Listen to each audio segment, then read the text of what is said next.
Извештајот на Европската комисија за напредокот на Република Северна Македонија во евроинтеграциите овие денови го предизвика вниманието и тоа во повеќе области.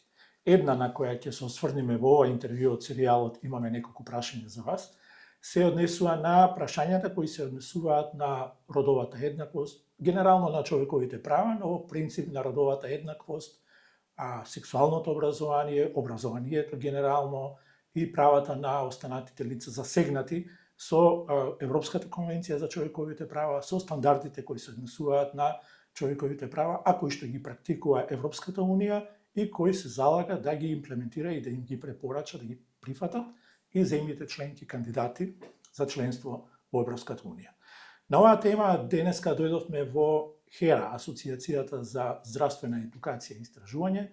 Пред мене ви благодарам за прифатената покана, програмската директорка на ХЕРА Елизавета Божиновска. Како вие, како во ХЕРА, како вие лично ги толкувате на одите на Европската комисија, особено во делот кој се однесуваат, да почнеме со тоа, на усогласеноста со европските стандарди, на недостатокот како што се наведува на правната рамка која треба да ги опфати овие вредности да се имплементираат и кај нас и како овие укажувања се прифаќаат во земјата. Најпрво благодарам за поканата.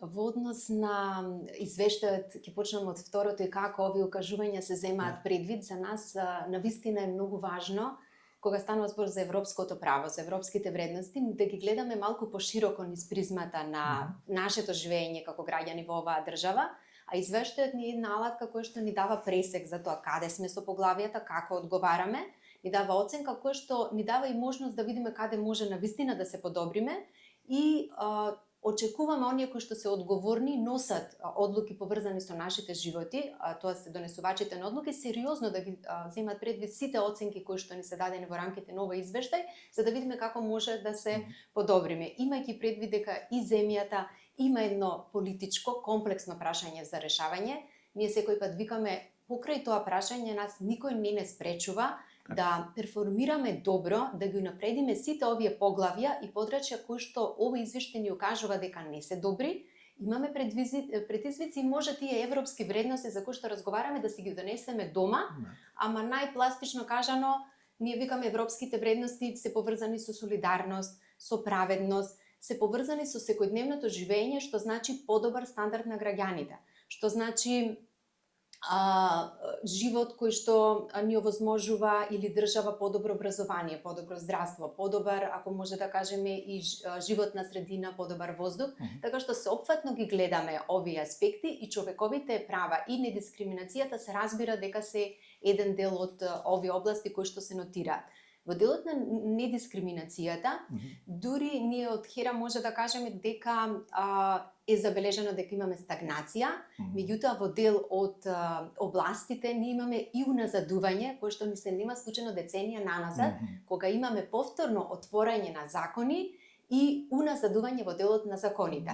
Може подоцна да се осврниме на деталите, меѓутоа тука во делот на недискриминацијата особено се важни деловите кои што значат дека имаме два закони кои што се уназадија, веќе беа усогласени со европското право и сега се назад. Имаме еден закон, законот за средно образование, кој што практично требаше да се усогласи, не се усогласи. Имаме истот подзаконски акт во делот на образованието и заштита од насилство и дискриминација кои што исто така се уназади.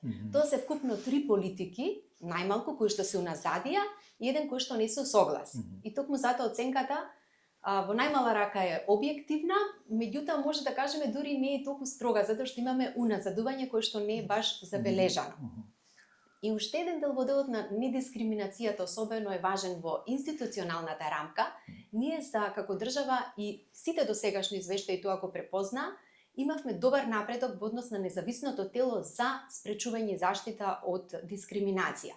Токму оваа година за прв пат бележиме, затоа што е тоа јавен настан кој што се случува во собранието, сите имаме пристап до информациите и изворот на комесари во оваа комисија, ние за прв пат имавме лице избрано, кое што е избрано на начин кој што значи не беа испочитувани минимум критериумите за искуство по препорака на партиските на партиите во државата и навистина тука имаме повторно уназадување во делот на заштитата затоа што гледаме дека ова независно тело кое што беше пофалувано во голем број на извештаи, сега веќе почнува да влие сериозно политиката, односно да имаме непрофесионални кадри кои што треба да работат и да токму да не заштитат од дискриминација. Так. Вие велите имаме дури и уназадување. Така е. И тоа е констатирано и во повеќе области, но е да се задржиме на овие за кои говориме денеска. Но прашањето е, Хера предупреди на овие, веднаш излезе вашата организација на социјалните мрежи и со соопштение и укажа на овие укажувања. Ајде да го протолкуваме тоа. Зошто се случи, зошто направија такви одстапки во однос на законите во средно образование и во однос на другите одстапки што ги спомнавте? Што е тоа што оваа политичка гарнитура, бидејќи од нив произлегуваат овие политики, направи сега да се забележи ова уназадување? Дали е тоа недостаток на политичка волја? Дали е тоа, како вие го толкувате, дали е тоа еден стратешки пристап кон овие прашања кое очигледно во суди со она што значат европски стандарди во оваа сфера? Така. Она што прашањето е одлично затоа што и ние си го поставуваме истото. Так. И ние како ја разбираме политиката и одговорноста на оние кои што ги носат одлуките. Секој пат кога се отвори било каков тип на законско решение, може да е тоа политика, секој пат се трга од тоа кој проблем ние го решаваме, што имаме на терен, кој ни е проблемот, кои се аргументите кои што ни кажуваат кои се ефикасни решенија, како да пристапиме, што вика пошироката рамка за човекови права, за да видиме и да се подобри животот на граѓаните и секој пат тргнуваме од тука. И од тука ни е важна широка дискусија, од тука ни е важни вклучување на стручната фела, секако на граѓанскиот сектор, за да видиме што законодавецот со измените сака да постигне. И сега кога ги анализираме неколку промени што се случија во 3 закони, Законот за основно образование, Законот за учебници за средно и основно и Законот за средно образование, и ние тргнуваме од состојбите што имаме на терен, кои ни се проблемите. Еден од проблемите кои што ни го нотифицираат 5 комитети од 2016 до сега за човекови права, вклучително и Комитетот за правата на детето, нотифицираат дека државата сериозно треба да преземе одговорност и да превземе мерки, да спроведе закони, образовни програми со кои што ќе се унапреди сексуалното и репродуктивното здравје на младите и на децата. Тука имаме еклатантни примери и бројки кои што сите како граѓани треба да не загрижат и ова многу често го разговараме во јавност. Веќе се познати многу информации. Значи имаме многу висока стапка на малолетничка бременост кај младите, малолетнички раѓања. Имаме многу ниска стапка на контрацепција. Понатаму, нашите млади стапуваат во сексуални односи, најчесто незаштитени, на многу пониска возраст од просекот на нивните врсници, да речеме, во Европа. 15 годишна, односно 16 годишна возраст за девојчињата, 15 за момчињата. И тоа се податоци кои што ни кажуваат дека ние сите треба да имаме образовни програми кои што ќе ги подобрат и разбирањата, и информациите, и пристапот до услуги за оваа тема. Што прави законодавецот? Го отвора законот и го бриши сексуално и репродуктивно здравје од законот. Значи, нас не само законот, нас не треба образовни политики кои што ќе стигнат тие информации низ образовни интерактивни програми до децата и на долг рок, можеби за 10 години, овие статистики ќе ги подобри. Законодавецот го отвора законот, го бриши терминот и на тој начин проблемот го ставаме под чергич. Имаме два други примера. Исто за истите закони се врзани. Комитетот за правата на детето ни посочува 3 групи, меѓу кои се ЛГБТ и младите, лицата со попреченост и дополнително се ромите, кои што се соочуваат со сегрегација, дискриминација, изолираност, насилство во нашите училишта.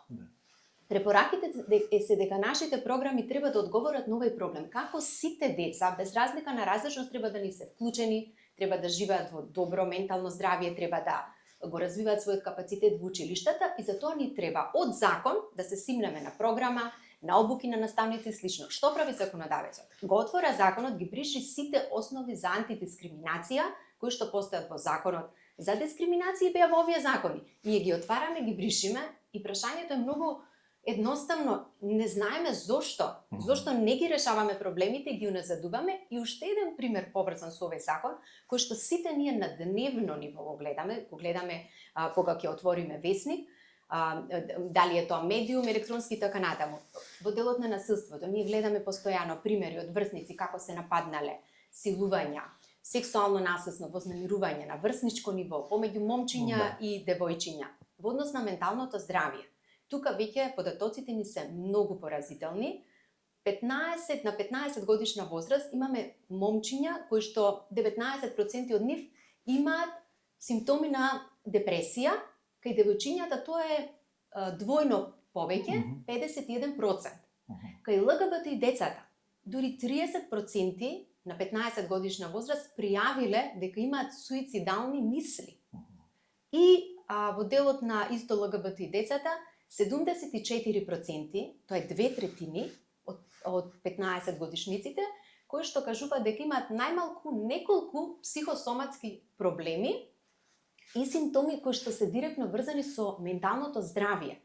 Дел од нив, ако ги видиме статистиките, се директно врзани со родовата еднаквост, затоа што девојчињата двојно повеќе, ако не во некои статистики и тројно, страдаат од момчињата поради родови стереотипи, поради наметнати родови норми, поради притисоците кои што ги имаме. И што правиме ние?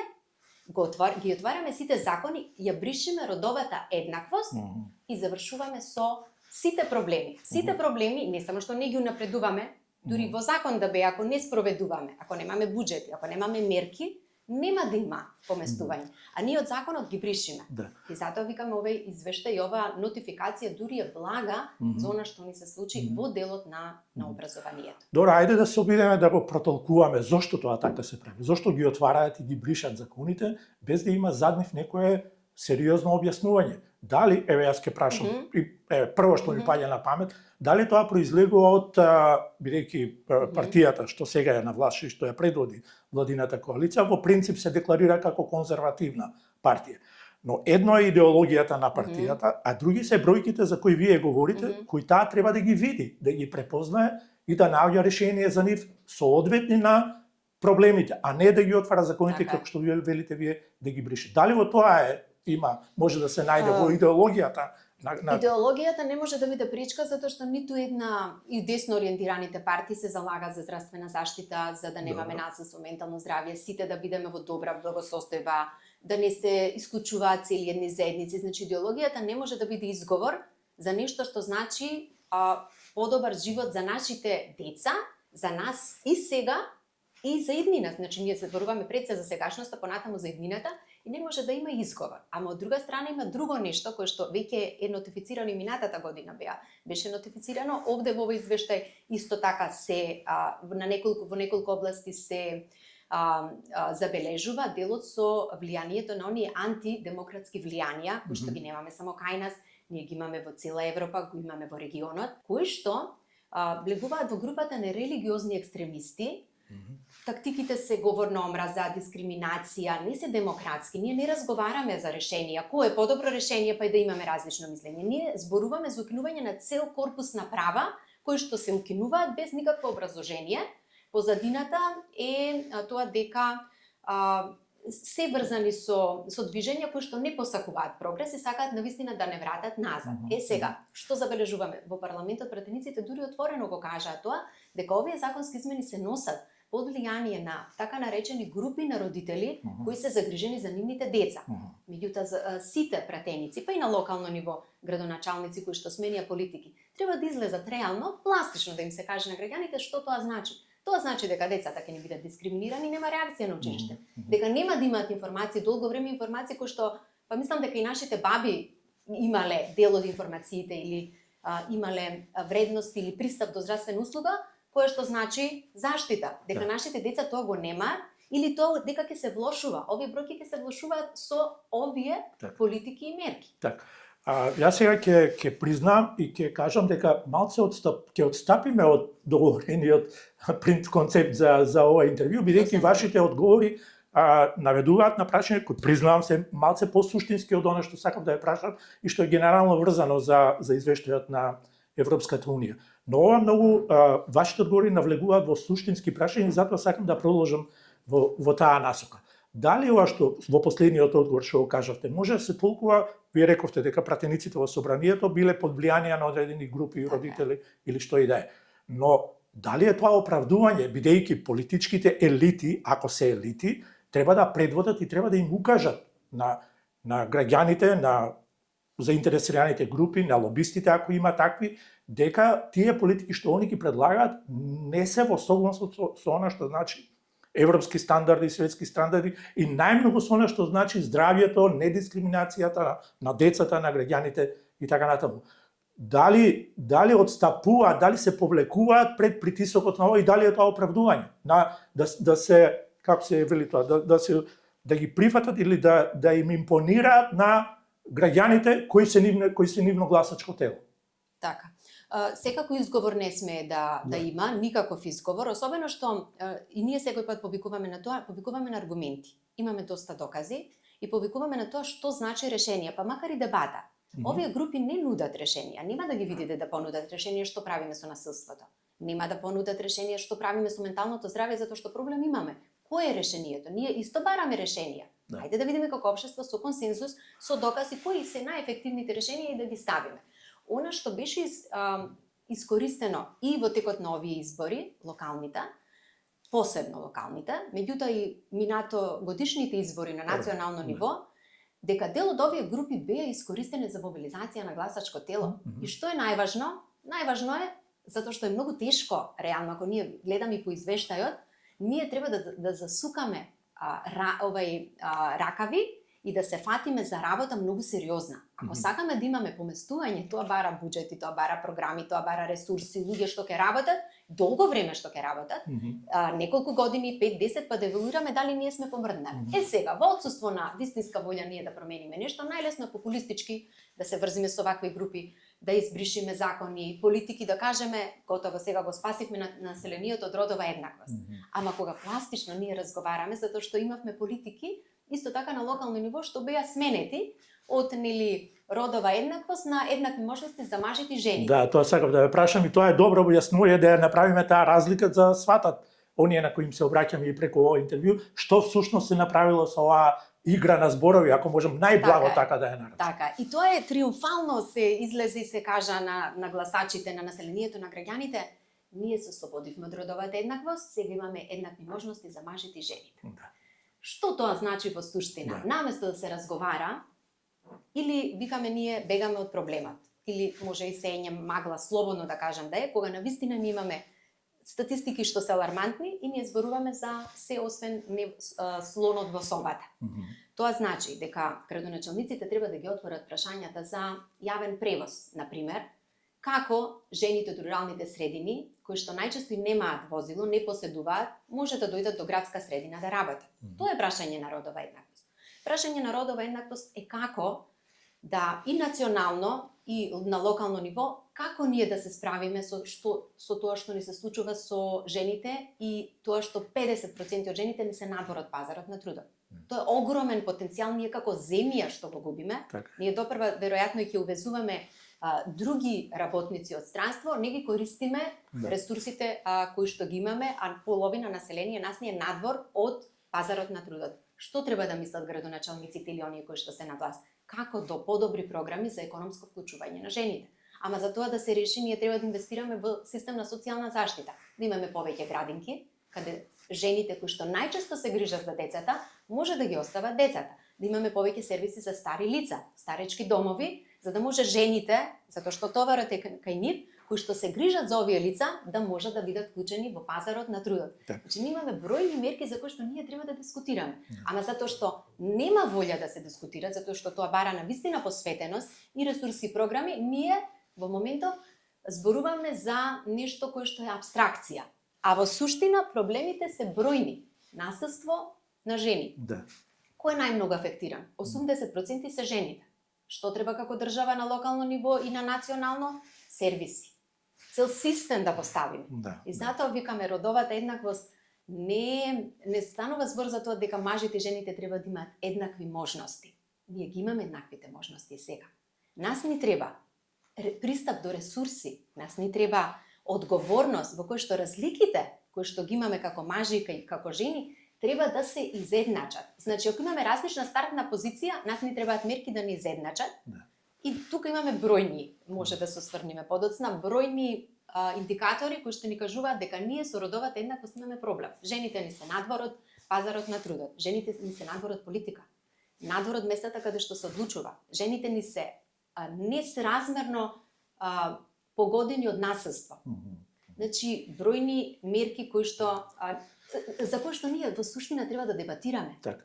Тука треба да биде дебатата, не дали избришавме некој термин и бројни се овие укажувања што ги кажувате и што доаѓаат и од HERA и од останатиот дел на организациите кои се занимаваат со овие прашања од граѓанскиот сектор. Но граѓанскиот и ако треба граѓанскиот сектор да биде тој кој нели нормално според својот профил, според тоа што треба да го прави граѓанскиот сектор е да укажува, да истражува, да ги отвора овие прашања, но некој тие прашања треба да ги слушне.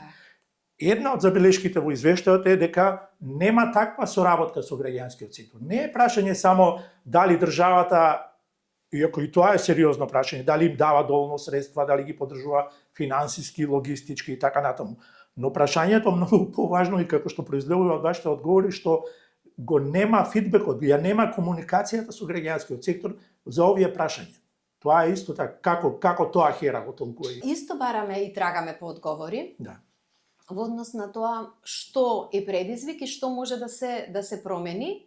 Во делот на граѓанското општество исто самата комисија нотира дека има стеснување на просторот и делот предизвиците веќе споделив. Прво е партиципативното учество. Ние имаме донесување на 4 политики, закони во образование, споделивме во кои што не е консултиран граѓанскиот сектор, особено нешто работи со младите.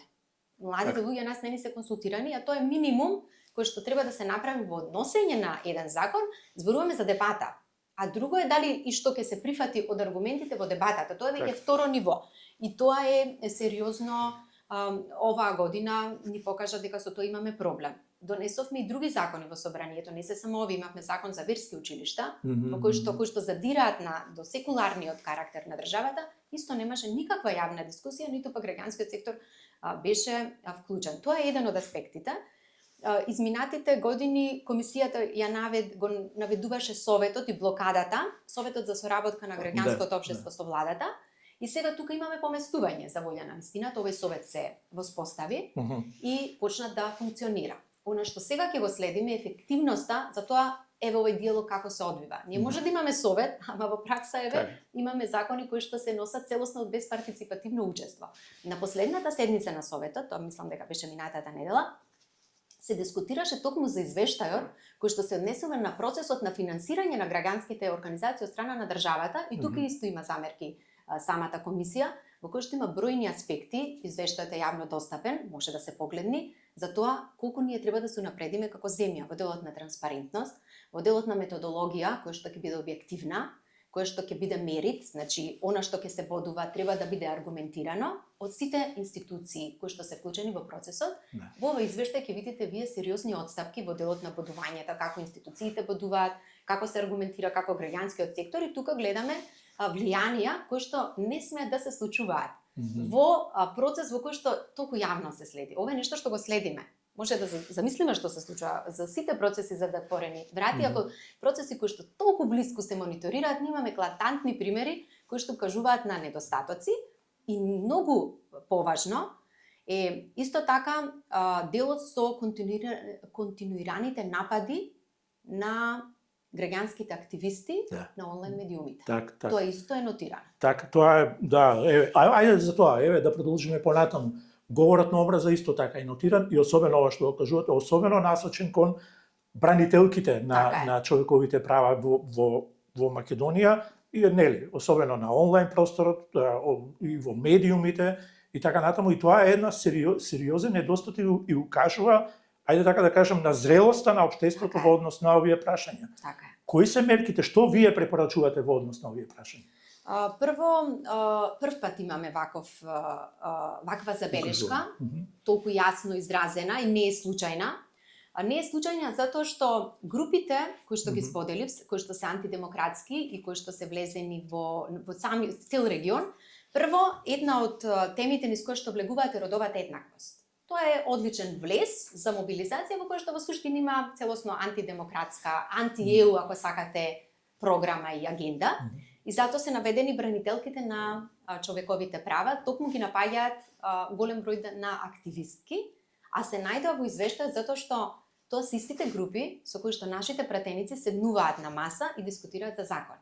И сега која порака ние ја праќаме? Така. И затоа се наведени, затоа што ни е важно едно е да дојдат нападите од изолирани групи, за кои што секако мерките се дека треба да се вклучи јавно обвинителство, судови, Комисија за антидискриминација, сите оние механизми кои што треба да ги заштитат луѓето. Немаме проблем со различно мислење. Тоа е здраво за една зрела демократија и треба да се изразува низ аргументи.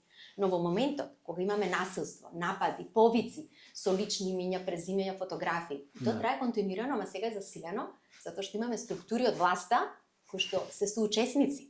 Ние имавме за време на носењето на законите во собрание, дел од пратениците ги повикуваа по назив граѓанските организации, ние бевме една од нив. Така што тоа исто така е притисок и влијае на атмосферата и јас се надевам искрено дека научивме нешто, затоа што неодамна пред само колку нема ни пред 2016 година ние имавме прогон на граѓанските организации токму заради различноста. И од тука на прашањето што треба ние да направиме, ние треба институционално да делуваме. Има ли вакви говор на омраза?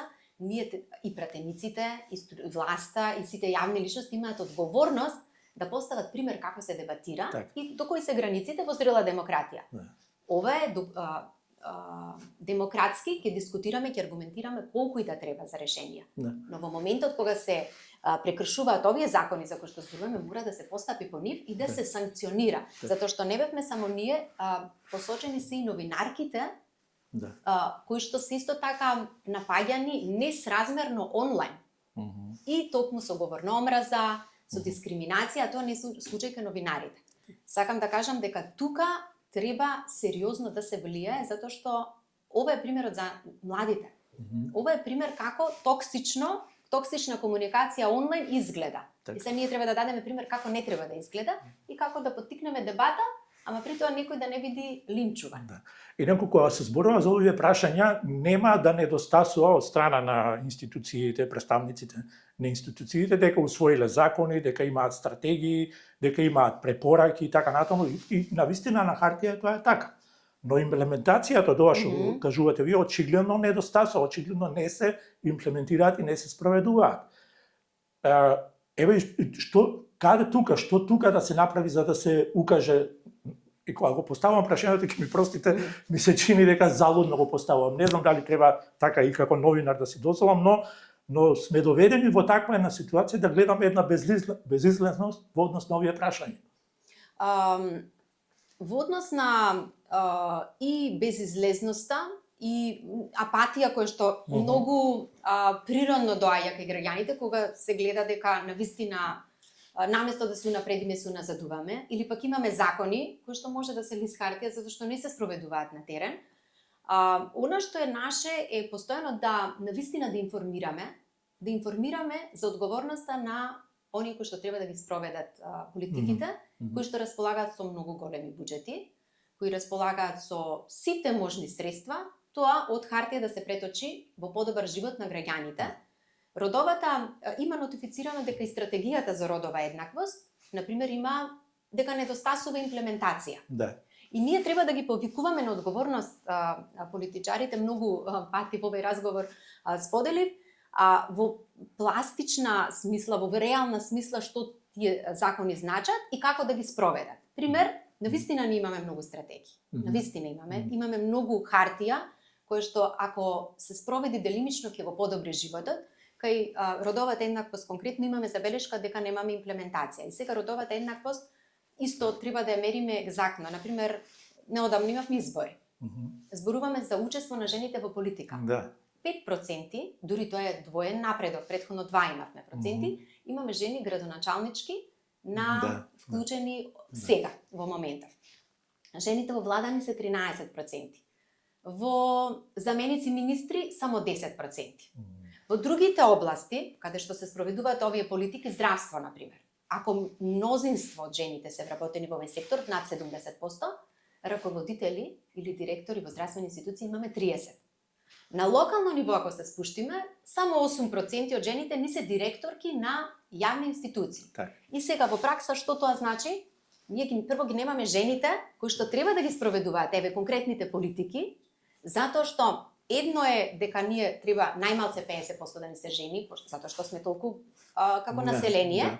И тоа се прави со квоти, најчесто, затоа што тоа е прв чекор, нема друг чекор ако не воведиме квоти. Так. Ама и кога ќе ги воведиме квотите, ни треба време да помине, за да тие жени што не представуваат, ги представуваат сите во општеството. Значи не само 50% жени, колку од тие ги представуваат жените ромки, да речеме. Колку жените кои што се со попреченост, колку представуваат други жени од рурални средини, затоа што ако нас не представува тој што ги знае нашите проблеми и го живее нашиот живот, ние нема да може да имаме подобрување, а тоа ќе се случи ако точно ја подобриме родовата еднаквост и бројни други примери. Так, за жал треба да го привршуваме интервјуто, времето е тоа. А еве за крајот, вие рековте всушност на почетокот дека не само што имаме стагнација, туку имаме и уназадување. Кои се поуките што сега треба да ги прифатиме и да ги препорачаме, да работиме на тоа, ова веќе да почне во некој процес на менување на подобро? Во многу институции има стручни лица, советници, кои што се одговорни секој за својот сектор. Ние препорачуваме секој пат овој извештај да се земе како одличен, објективен, да речеме, приказ на тоа во кои области треба да се и може да се подобриме и да се фатиме со работа и секој од својот дел низ аргументи да види што може да направи за ова општество. Особено оние кои што се стручни лица и ги советуваат нашите, да речеме, политичари, луѓето кои што одлучуваат, затоа што многу од работите се прилично едноставни. Ако ја гледаме потребата дека треба да се решат и немаме ние, мислам дека дилема дека треба да се решат родово базирано насилство, една од темите поврзано со родова еднаквост, исто која што ни кажува дека ние подитно треба да преземеме мерки. Јас не верувам дека ниту еден кој што е вклучен во општество нема да се согласи дека ние не треба жените да ни умираат од фемициди во 21 век. Имаме последните од 2021 до 2024 20 жени убиени. Знаете зошто? Затоа што не постапил системот. Системот кој што ние го плаќаме, а имаме закони, имаме механизми, ние имаме состојба која што кажува дека треба тоа да се тргне, да се искорени и можеби низ факти, низ призми, низ човечки животи, затоа што ќе завршам со ова дека и кога зборуваме за човекови права, недискриминација, некако како празна флоскула, како абстракција е, а во суштина знаете што значи тоа со сите ова се што разговаравме денес? Тоа значи дека едно дете кое што со попреченост, кога ќе појде на училиште целосно ќе биде изолирано, ќе нема другарчиња, ќе нема да го или ќе биде со насилство или нема својот потенцијал како човечко битие да го оствари. Тоа значи јас ако сум бремена жена, работодавецот да може да ме изврка како што се случува, да изгубам работа заради тоа што сум бремена. А мојот колега затоа што не е пород жена, останува на истото работно. Тоа е дискриминацијата. Или пристапот до здравствена услуга. И јас како поединец може заради овие закони, кои што ние како закони ги гледаме, но во пракса се реални животи, некој да не ми го спаси животот, да не добијам животоспасувачка услуга, заради тоа што можеби припаѓам на некое малцинство. И можеби треба да почнеме низ животните приказни случаи да разговараме зошто ние треба да бараме од оние кои што всушност не ги избрале да ни го подобрат животот, затоа што животниот стандард и животот не треба да биде за еден граѓанин, треба за мнозинството да биде добро. И мислам дека само таму дискусиите, колку може би апатично да делува, треба да ги водиме. Што може секој од нас поединечно во различен сектор да подобри. И два чекори да е подобрување е подобро, отколку да се враќаме назад. Да. Ви благодарам многу за разговорот. Се надевам на некои други приказни кои ќе бидат сосема поинакви од овие што ги спомнувавте за време на разговорот и да очекуваме во наредните извештаи малце подобра слика за нашето општество. Благодарам многу.